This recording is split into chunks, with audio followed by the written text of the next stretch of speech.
Shalom Bapak Ibu Saudara yang diberkati oleh Tuhan. Saya Pendeta Nyoman Jepun, Ketua Majelis Jemaat GPIB Jemaat Karis Jakarta Timur. Saya mengajak saudara untuk menyiapkan diri di renungan malam ini sesuai dengan Sabda Bina Umat bacaan malam 2 Samuel pasal 9. Kita akan membaca ayat 9 hingga ayat yang ke-13. Siapkan Alkitab saudara, 2 Samuel pasalnya yang ke-9, kita akan membaca ayat 9 hingga ayat yang ke-13. Sebelumnya mari kita berdoa. Bapa Surgawi, malam telah menjadi bagian kami, firman Tuhan akan kami baca dan renungkan.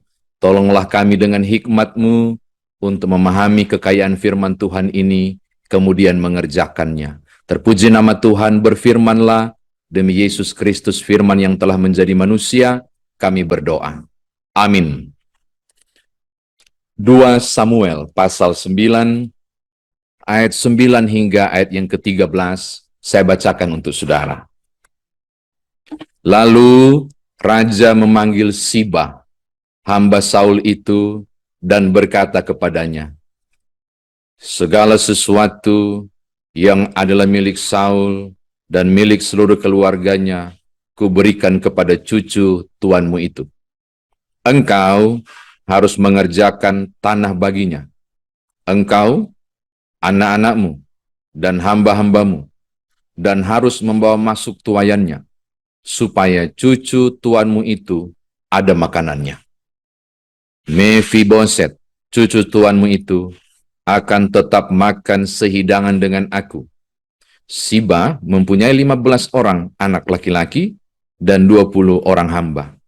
Berkatalah Siba kepada raja, hambamu ini akan melakukan tepat seperti yang diperintahkan tuanku raja kepadanya. Dan Mephiboset makan sehidangan dengan Daud sebagai salah seorang anak raja. Mephiboset mempunyai seorang anak laki-laki yang kecil yang bernama Mika. Semua orang yang diam di rumah Siba adalah hamba-hamba Mephiboset. Demikianlah Mephiboset diam di Yerusalem, sebab ia tetap makan sehidangan dengan raja. Adapun kedua kakinya timpang. Demikian firman Tuhan, saudara dan saya dikatakan berbahagia jika mendengarkan firman Tuhan ini, merenungkannya, memberitakannya, istimewa, melakukan dalam kehidupan beriman kita. Bapak Ibu, saudara kekasih di dalam Tuhan, saya kira kisah tentang Daud secara detail beberapa dari saudara sudah sangat mengenal tentang bagaimana perjuangannya ketika ia kemudian dilantik, ditabiskan sebagai seorang raja oleh Samuel. Tidak langsung naik takhta Bapak Ibu. Berbagai rintangan dan halangan dialami oleh Daud.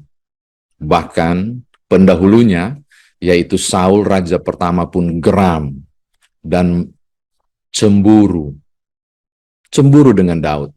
Karena rakyat lebih menyenangi Daud, dan Tuhan pun lebih berkenan kepada Saul, karena roh Allah telah ditarik dari Saul. Oh, ini menjadi persoalan. Sehingga kalau saudara membaca lebih jauh perjalanan sebelumnya dari teks ini, Bapak Ibu akan menemukan betapa sengsaranya Daud. Tetapi luar biasa, dimulai dari pasal yang ke-5, 2 Samuel, akhirnya Daud menjadi raja dan menyatukan seluruh wilayah, seluruh suku Israel di bawah pemerintahannya. Tentu saja Saul sudah tidak ada. Tentu saja semua yang memusuhinya berhasil dihancurkan. Tidak ada yang tersisa, termasuk keluarga Saul. Nah, kalau saudara baca teks ini, harapannya Bapak Ibu membaca Sabda Bina Umat pagi, sehingga pasal 9 ayat 1 dari 2 Samuel, hingga kemudian ayat yang ke-8 telah saudara baca. Daud tidak kemudian begitu saja melaksanakan tanggung jawab jabatannya sebagai seorang raja dengan cara yang arogan, tanpa berbelas kasihan. Kalau saudara membaca di 2 Samuel pasal 9, wah itu luar biasa loh. Dia datang ke tempat Saul. Tepatnya di rumah, di kediaman dari Siba. Siba ini adalah satu-satunya yang tersisa dari kerajaan Saul dengan status hamba dari Saul. Daud penasaran dan tanya, nggak adakah yang tersisa dari keluarga ini? Kenapa Bapak Ibu dia repot-repot mencari? Karena Daud berhutang budi pada kasih sayang Yonatan, anak Saul. Mereka bersahabat luar biasa kuat. Dan kebersamaan itu tentunya melahirkan belas kasihan yang luar biasa pada turunan Yonatan, termasuk di dalamnya turunan Saul. Sampai kemudian Daud harus bertanya kepada Siba, Siba, mana Siba? Tidak adakah yang tersisa ini? Rupanya Siba menjelaskan, masih ada tuanku. Ada cucu Saul, tepatnya anaknya Yonatan, bernama Mephiboset, masih ada di sini. Dan kalau saudara membaca lebih jauh, luar biasa. Dia menyatakan banyak hal. Mephiboset, sini, kau jangan takut.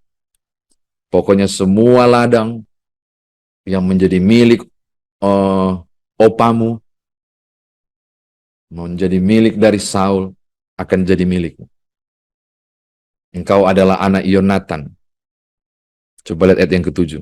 Kemudian berkatalah Daud kepadanya, janganlah takut, sebab aku pasti akan menunjukkan kasihku kepadamu, oleh karena Yonatan ayahmu. Oleh karena Yonatan ayahmu. Saudara lihat, Yonatan berbuat baik kepada Daud. Yonatan melakukan hal yang benar di hadapan Tuhan untuk Daud. Daud membalas kebenaran, kebaikan, dan budi baik itu kepada Mephiboset, anak Yonatan. Nah, saudara lihat ini catatan yang berikut. Lihat ayat 9-13. Bukan cuma ngomong gitu Bapak Ibu. Oh, dia melakukan lebih jauh dari itu. Apa itu? Dia mengatur teknisnya kayak apa. Supaya Mephiboset terjamin. Dan benar bahwa seluruh milik Yonatan yang juga adalah milik Saul itu benar-benar menjadi milik Mephiboset. Cucunya Saul, anaknya Yonatan ini. Apa yang dia buat Bapak Ibu? Dia panggil Siba. Kalau saudara membaca ayat 9-13, wah, ini luar biasa loh. Raja ini sangat luar biasa. Dia atur secara detail. Kau bersama dengan anakmu, bahkan seluruh hamba-hambamu. Engkau punya tugas, masih ada tugas. Kalau tuanmu Saul dan Jonathan sudah mati, kau masih punya satu tuan. Namanya Mephiboset. Kau harus urus. Ladang ini kau harus urus. Kau buat sedemikian. Jangan sampai kemudian Mephiboset didapati kelaparan. Kalau saudara baca, supaya ada makanan bagi Mephiboset. Apa maksudnya saudara-saudara? Ini menarik. Ketika dia melakukan perintah, Daud tidak meninggalkan perintah itu tanpa pengawasan. Dan salah satu bentuk pengawasan yang penting Bapak Ibu, yaitu dia melakukan secara spesifik perintahnya kepada seorang abdi bernama Siba. Itu harus diurus dan harus dijamin bahwa semua kondisi baik-baik saja. Ini catatan saya yang kedua. Yang ketiga dan yang terakhir, saudara akan menemukan hal yang tidak kalah pentingnya. Ada penyataan yang luar biasa. Tolong lihat ayat yang ke-12. Mephiboset mempunyai seorang anak laki-laki, ayat 13. Demikianlah Mephiboset diam di Yerusalem, sebab ia tetap makan sehidangan dengan raja. Makan sehidangan dengan raja. Ada lagi ayatnya yang luar biasa itu. Ayatnya yang ke-10.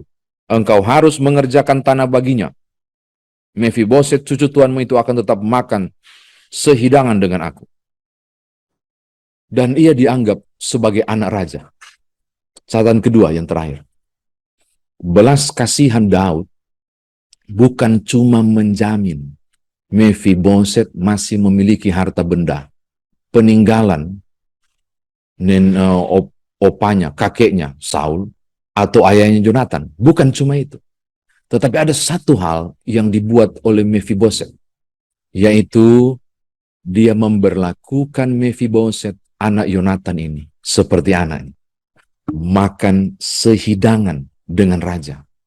Dan Mephiboset bersama anaknya bernama Mika terjamin oleh Daud. Wah, ini luar biasa ya.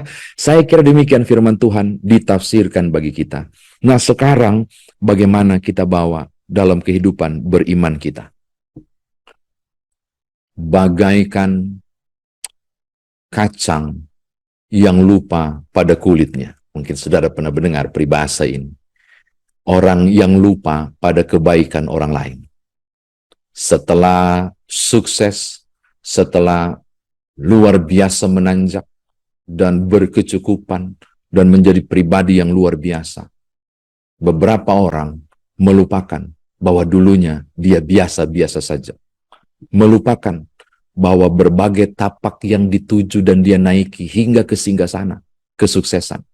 Ada orang-orang lain yang terlibat di dalamnya, memberi andil. Tidak dengan Daud. Daud tidak melupakan budi baik Yonatan. Bagi saya, karakter Daud ini sangat tepat untuk memberi contoh dan kita contohi. Orang yang tidak lupa pada kemurahan dan kebaikan orang lain. Yang kedua, Bapak Ibu, Yonatan tidak pernah berpikir tentang peristiwa Mephiboset anaknya dipanggil oleh Daud. Ya, Yonatan udah nggak ada kok. Perbuatan baik yang dibuat kepada Daud tidak dituai oleh Yonatan. Tapi perbuatan baik itu dituai oleh anaknya, Mephiboset, cucunya Saul. Apa yang saya mau katakan? Perbuatan baik Yonatan yang dia lepaskan untuk Daud, menolong Daud di tengah kesusahan, ternyata perbuatan baik itu kembali kepadanya melalui anaknya, Mephiboset. Daud berbuat baik kepada Mephiboset. Saya mau katakan hal kedua ini kepada saudara. Perbuatan baik yang saudara kerjakan, saya yakin Bapak Ibu, kebaikan-kebaikan yang saudara kerjakan, oleh kemurahan Tuhan akan kembali kepadamu. Mungkin bukan engkau yang rasakan, mungkin bukan istrimu atau suamimu yang rasakan. Bisa jadi anakmu, bisa jadi cucumu. Perbuatan baik itu akan selalu kembali untuk. Saya mau katakan ini sangat penting. Pengalaman Daud, cerita Daud dihubungkan dengan pengalaman Yonatan yang berbuat baik. Dan Mephiboset yang kemudian menerima berkat itu, saya mau katakan hal yang sama. Teruslah berbuat baik. Karena kebaikan yang saudara buat akan kembali kepadamu dengan cara yang menarik. Sebagaimana akan kembali ke Yonatan melalui Mephiboset anaknya. Ini hal yang kedua. Yang ketiga, Bapak Ibu. Penting, bagi Daud penting untuk ngatur si Siba, hamba ini. Kalau enggak, wah dia yang akan menguasai segala sesuatu. Nah, cacat kok si Mephiboset. Bisa pasti tidak berdaya. Dan Daud membaca situasi ini barangkali ya. Maka dia atur secara teknis. Siba, kamu urus secara detail ini aturannya. Saya mau katakan menutup renungan ini. Bapak Ibu, kejahatan bisa terjadi karena ada peluang, kesempatan, dan keinginan. Seorang pemimpin yang baik memutuskan mata rantai itu.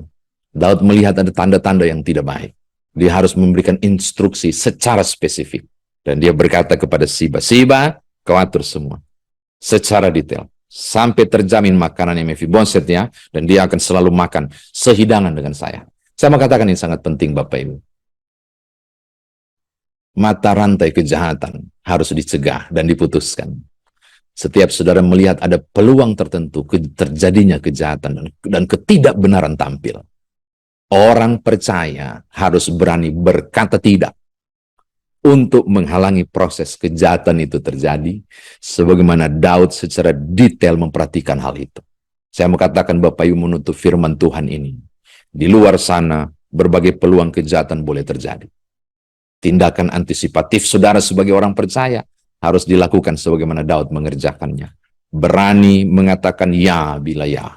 Dan tidak bila tidak di atas kebenaran yang Tuhan mau. Dengan cara barangkali memutuskan mata rantai kejahatan-kejahatan itu. Jangan tinggal diam. Kenapa Bapak Ibu? Karena kejahatan terlihat berkoar luar biasa dengan leluasa. Acap kali disebabkan karena orang benar yang tahu kebenaran berdiam diri. Daud melakukannya. Siba, atur. Dia menutup peluang untuk kejahatan terjadi bagi Mephiboset. Kiranya saudara dan saya dimampukan. Tuhan berkati Bapak Ibu. Haleluya. Amin. Mari berdoa. Bapa Surgawi, firman Tuhan sudah kami dengar. Belajar dari kisah Daud. Bagaimana dia tidak melupakan kebaikan orang lain. Belajar dari kisah Yonatan yang melakukan kebaikan dan kebaikan itu kembali kepadanya melalui anaknya sendiri Mephiboset. Belajar dari keprihatinan Daud yang mengerjakan secara detail mencegah bentuk ketidakadilan terjadi. Sehingga berbagai instruksi detail dilakukan. Kami belajar banyak. Tuhan tolonglah kami agar kami boleh berkata dan mau berkata tidak pada yang jahat. Dan mengatakan ya dan getol mengerjakan kebaikan. Memutuskan mata rantai kejahatan melalui prinsip-prinsip kebenaran yang kami buat. Sehingga kami didapati sebagai orang percaya yang berani teguh tampil beda dalam kebenaran yang Tuhan inginkan. Terima kasih Bapa, malam telah menjadi bagian kami. Kami mau istirahat. Biarlah istirahat malam kami atau sisa kegiatan kami malam ini terus ada dalam penyertaan-Mu. Demi Tuhan Yesus Juru Selamat, kami berdoa. Amin.